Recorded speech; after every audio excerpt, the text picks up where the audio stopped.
अस्सलाम वालेकुम, मैं हूँ आपकी होस्ट सोनिया मुल्तानी। आपको पता है कि जैसे कि मैंने एक सिलसिला चलाया हुआ है हमारा क्या बनेगा, तो उसी सिलसिले की ये कड़ी भी है। एक और पोस्ट मैंने देखी, पोस्टों को देख के मैं बना रही हूँ वीडियोज़।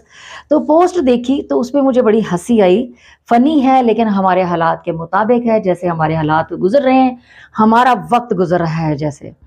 तो आपने नाज़रीन ये नारा तो बड़ा सुना होगा, मियाँ दे नारे वजने भी वजने। जैसे वो है, मियाँ दे नारे वजने भी वजने, ओ मोरा लाओ, मोरा ला के मियाँ नु जिताओ, ओ मोरा लाओ।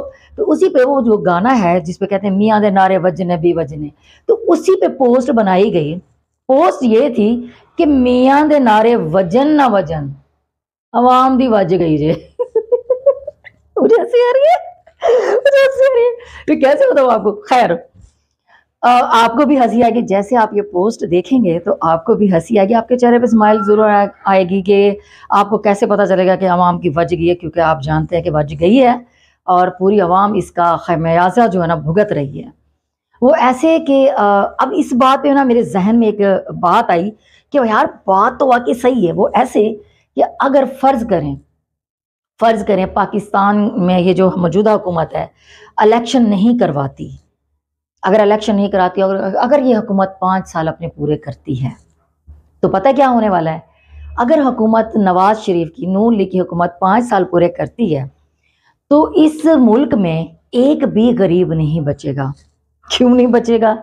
क्योंकि गरीब बचेगा ही नहीं, मर जाएगा। ज़िंदा रहेगा तो बचेगा ना। और जो ज़िंदा बच भी गया, जैसे फ़र्ज़ करें एक लकड़ी होती है, एक कच्ची लकड़ी होती है, सुहाने की लकड़ी होती है, किक्कर की लकड़ी भी ठीक होती है, और दूसरे आम जैसे बोहड़ का दरख्त है, और और भी बहुत सारे ऐसे दरख्त हैं जिसकी कच्ची लकड़ी होती है, फ़ौरन टूट जाती है। लेकिन एक लकड़ी होती है, तिट्ठी लकड़, उसको कहते हैं टाली की लकड़, वो सदियों तक कायम और दायम रहती है। तो कुछ लोग ऐसे टाली की लकड़ की तरह भी हैं, तिट्ठी लकड़ की तरह भी हैं। अगर वो बच भी गए तो जो मैं पोस्ट में अब आपको दिखा रही हूँ वो ऐसे होंगे 5 साल के बाद। 5 साल के बाद मतलब ना उनके जिस्म पे खून होगा, ना रक्त होगी, खून को कहते हैं रक्त सरेकी में, ना उनकी बॉडी पे कोई मांस होगा, सिर्फ हड्डियां होंगी या चमड़ा होगा, और उनके ये हालात होंगे। तो आप इस बारे में क्या कहते हैं? आपको लगता है कि हम लोग मौजूदा हुकूमत के साथ, मौजूदा हालात के साथ 5 साल मजीद सरवाइव कर सकेंगे? इन हालातों का मुकाबला कर सकते हैं या नहीं कर सकते? अब जैसे कहते हैं कि गैस नहीं है, बिजली नहीं है, पानी नहीं आ रहा, तो क्या आपको लगता है कि अब आगे गर्मियाँ आ रही हैं? जैसे कि सुनने में आया पेट्रोल भी ख़त्म है और दीगर जो चीज़ें हमारी वो आहिस्ता-आहिस्ता ख़त्म हो रही हैं। आपको लगता है कि बिजली गर्मियों में भी होगी? मुझे तो नहीं लगता, क्योंकि मैंने बड़े-बड़े लोगों से सुना है, अगर यही हालात रहे तो हमारे मुल्क में अगले 4-5 माह के अंदर, 3-4 माह के अंदर गर्मियों में यूँ समझें कि बिजली होगी भी गायब, और ऐसा लगेगा इस मुल्क में बिजली सिरे से थी ही नहीं। फ़र्ज़ करें अगर हमारे मुल्क में अगर गर्मियों में बिजली नहीं है, हालात ऐसे आ जाएँ जो सदियों पहले होते थे, गर्मियों में बिजली नहीं है, तो आप लोग क्या करेंगे? गाँव के लोग तो ये करते थे कि अपने सहन में एक कानू का छप्पर बनवाते थे। एक छपरी सी होती थी, उसके नीचे बैठते थे और उसके मुनारे बनाए होते थे, 4 चफेर और हवादार जगह होती थी। गर्मियों में वो उसके नीचे बैठते थे, हवा 4 चफेर जो है ना लगती थी।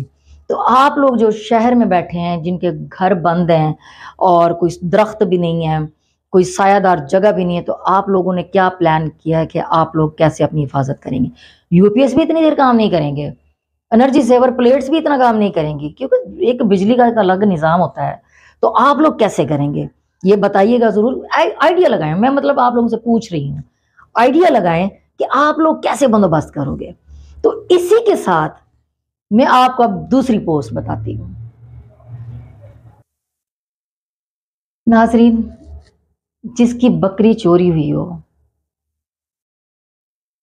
तो सोचें उस इंसान के साथ क्या बीतती होगी।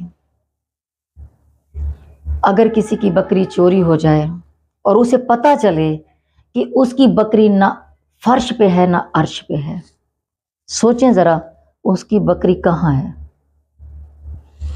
उसकी बकरी उस नामुराद, नाहंजार, उस बेरी डुबरे के पेट में है जिसने चोरी की है। اور یہ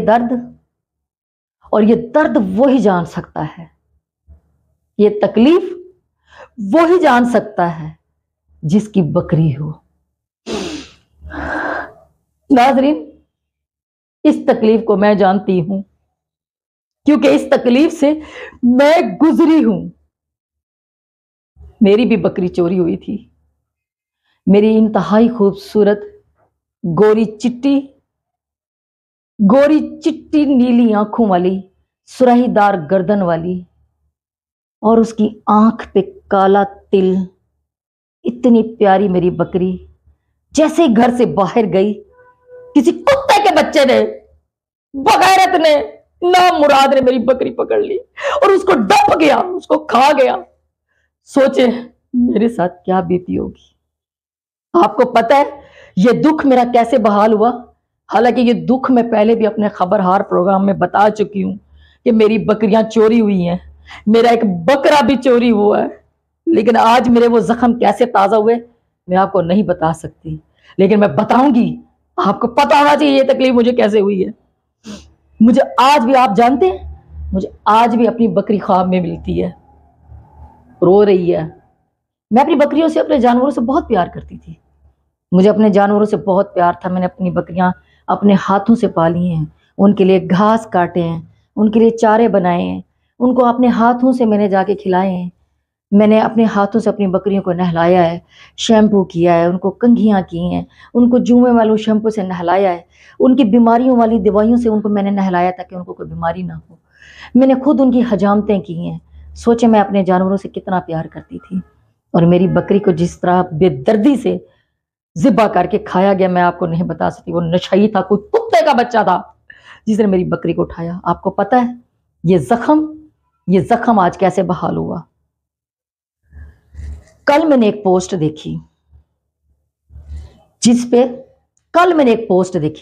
جس پہ لکھا ہوا تھا کہ چڑیا گھر کے آفیسر نے 3 نسلی نایاب نسل کی 3 بکریاں وہ ڈپ گیا ہے، کھا گیا ہے۔ مطلب وہ اپنے نانوں گھر آیا ہوا تھا، اپنی باپ کی بکریاں سمجھی اس نے، چڑیا گھر کی بکریاں اس نے کھائی ہیں۔ یہ تو عوام کی پراپرٹی ہے، وہ اپنے ملک کی پراپرٹی ہوتی ہے جو چڑیا گھر میں جانور ہوتے ہیں۔ وہاں پہ ہم لوگ جا کے ٹکٹ لے کے دیکھتے ہیں جانور، ہمارے لیے منگوائے جاتے ہیں، باہر سے منگواتے ہیں، دوسرے ممالک سے منگواتے ہیں، دور دراز سے منگواتے ہیں، نایاب نسل کے وہاں پہ جانور رکھے جاتے ہیں جس کو دیکھنے کے لیے لوگ ٹکٹ بھر کے جاتے ہیں، اور وہ پیسہ حکومت کے خزانے میں جاتا ہے۔ تو یوں سمجھے وہ ہماری پراپرٹی ہے نا، وہ ہمارے لیے لیا ہوا ہے، تو وہ بکریاں کھا گیا ہے۔ میری وہاں کی انتظامیہ سے گزارش ہے کہ ایسے آفیسر، ایسے ملازمین آپ رکھتے ہی کیوں رکھوالی کے لیے؟ جب محافظ ہی آپ کی جان کا دشمن بن جائے تو کسی اور خطرے کو کیا دیکھنا؟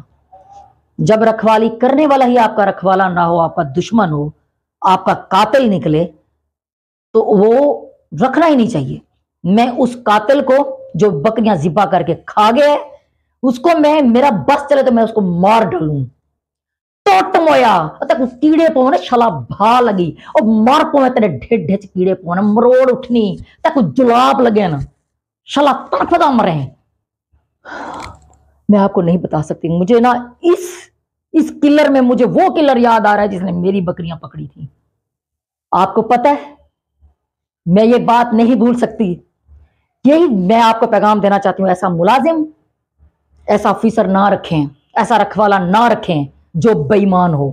مجھے اسی پہ شاکر کا ایک شعر یاد آ رہا ہے، اسا شوق دے پنجرے بھن چھوڑین، اسا شوق دے پنجرے بھن چھوڑین، ہن فصلی بٹیرے نہیں رکھنے، اسا جنگل چ جھگیاں پا گھنسوں، تیرے شہر دیرے نہیں رکھنے، اسا شاکر رقبے سنج رکھسوں، ہن بے ایمان مزیرے نہیں رکھنے۔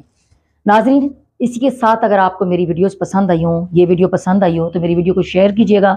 نئے دیکھنے والے جتنے بھی ہیں میرے چینل کو لائک کریں، سبسکرائب کریں اور شیئر کریں، کمنٹ ضرور کیجئے گا، اور جتنے بھی لوگ دیکھ رہے ہیں بیل آئیکن کو پریس کیجئے گا اور دعا کیجئے گا کہ میں مزید اچھی ویڈیوز بناتی رہوں۔ تو انشاءاللہ تعالی میں اسی امید کے ساتھ یہ یہاں پہ اختتام کرتی ہوں اور آپ کے کمنٹ کا انتظار کروں گی۔ اللہ حافظ۔